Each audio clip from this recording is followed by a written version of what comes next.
السلام علیکم ورحمۃ اللہ وبرکاتہ نحمده ونصلي على رسوله الكريم اما بعد احسن الكلام كلام الله واحسن الهدي هدي محمد صلی اللہ علیہ وسلم۔ حضرت محترم، اللہ تعالیٰ کی توفیق سے اور آپ دوست احباب بزرگوں کی دعاؤں سے اعتکاف کے چند مسائل آپ کے سامنے اختصار کے ساتھ بیان کیے جا رہے ہیں۔ اکثر ہم میں سے کچھ لوگ ایسے ہیں جو کہ یہ کہتے ہیں کہ ہم نے 10 دن اعتکاف نہیں بیٹھنا، ہمارے گھر کے کوئی کام کاج ہیں، کچھ مصروفیات ہیں، تو ہم ایسا کرتے ہیں کہ ہم آخری 3 دن یا 5 دن اعتکاف بیٹھ جائیں گے، تو تب تھوڑی مصروفیات کم ہو جاتی ہے عید کی وجہ سے، تو اس لیے ہم جو آخری دن ہیں ان میں ہم اعتکاف بیٹھ جائیں گے۔ تو اس طرح بہت سے لوگ کرتے ہیں، کچھ ایسے بھی ہیں جو صرف 1 دن کا بیٹھتے ہیں۔ تو یہ 1 دن، 3 دن، 5 دن یہ کسی بھی حدیث سے ثابت نہیں ہے۔ رسول اللہ صلی اللہ علیہ وسلم کا جو عمل مبارک ہے اور صحابہ اکرام رضی اللہ تعالی عنہم جو بتلاتے ہیں کہ رسول اللہ صلی اللہ علیہ وسلم نے جو اعتکاف کیا، وہ واضح حدیث ہے کہ نبی کریم صلی اللہ علیہ وسلم رمضان مبارک کے آخری عشرے میں اعتکاف کیا کرتے تھے۔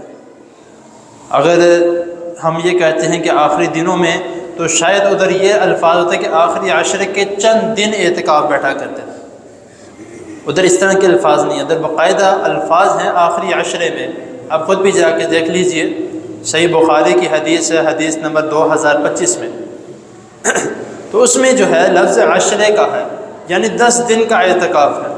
تو ان 10 دن کا اعتکاف ہے، ان کے لیے تمام چیزیں جو ہیں اس پہ پابندی ہے۔ نمبر 1، کسی کے جنازے پر مسجد سے باہر نہیں جا سکتے۔ نمبر 2، کسی کی بیمار کرسی کے لیے نہیں جا سکتے۔ نمبر 3، گھر نہیں جا سکتے۔ ان سب یہ شرائط جو ہیں ان کے لیے ہیں جو مکمل 10 دن بیٹھتے ہیں۔ تو جو شخص جو ہے 5 دن، 3 دن یا 1 دن بیٹھتے ہیں، ان کے لیے اس طرح کی کوئی پابندی نہیں ہے۔ وہ جب چاہے مسجد میں آئیں، جب چاہے مسجد سے چلے جائیں، آتے ہیں جا سکتے ہیں، کوئی مسئلہ نہیں، ان کے لیے پابندی نہیں ہے۔ لیکن یہاں پر آ کے اکثر جو دوست احباب ہیں وہ ایک بات کہہ جاتے ہیں جو کہ شریعت کے خلاف ہے، کہ حافظ صاحب کہنے کی ضرورت نہیں ہے آپ کو، اور کوئی بندہ اپنا گھر بار چھوڑ کے مسجد میں آ رہا ہے اعتکاف کی نیت کر کے، تو کرنے دو، اس کو ثواب مل رہا ہے۔ نہیں، یہ غلط ہے۔ اس طرح تو آپ کہہ کے جو مکمل 10 دن بیٹھ رہے ہیں ان کا ثواب مار رہے ہیں کہ اس کو بھی اتنا ہی ثواب مل رہا ہے جتنا ان 10 دن کرنے والوں کو مل رہا ہے، یہ تو طریقہ غلط ہے۔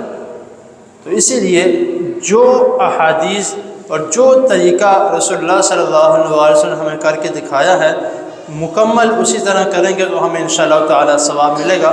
ہاں، اگر کوئی کسی کا دل کرتا ہے کہ یار میں رات مسجد میں گزاروں، عبادات کروں، وہ اس کا ایک اپنا عمل ہے، انشاءاللہ تعالی اس کو رات گزارنے کا اور اس میں عبادات کرنے کا ثواب ملے گا، اس میں کوئی شک نہیں ہے۔ کیونکہ رسول اللہ صلی اللہ علیہ وسلم نے فرمایا کہ اللہ رب العزت فرماتے ہیں، حدیث قدسی ہے کہ انسان جب کسی چیز کی نیت کرتا ہے تو اللہ تعالیٰ اس کے لیے ثواب لکھ دیتے ہیں، تو پھر جب وہ اس عمل کو کر لیتا ہے تو اللہ تعالیٰ اس کا ثواب بھی لکھ دیتے ہیں، اور ہو سکتا ہے اس کو اس ثواب کے بدلے 700 گنا اور اس کے زیادہ نیکیاں لکھ دیں۔ تو اس لیے انشاءاللہ عبادات کی نیکیاں ملیں گی، لیکن اعتکاف جو ہے اس کا مکمل نہیں ہے۔ وہ جو بھی جب دل چاہے کسی کے جنازے میں بھی جا سکتا ہے، بیمار پرسی کے لیے بھی جا سکتا ہے، گھر بھی جا سکتا ہے، اس کے لیے پابندی نہیں ہے۔ اس کا ہمیں خاص خیال رکھنا چاہیے۔ اللہ تعالیٰ کے حضور دعا ہے اللہ تعالیٰ ہمیں اس بات کو پر غور کرنے کی اور اس کو سمجھنے کے، اس پر عمل کرنے کی توفیق عطا فرمائے۔ جزاکم اللہ۔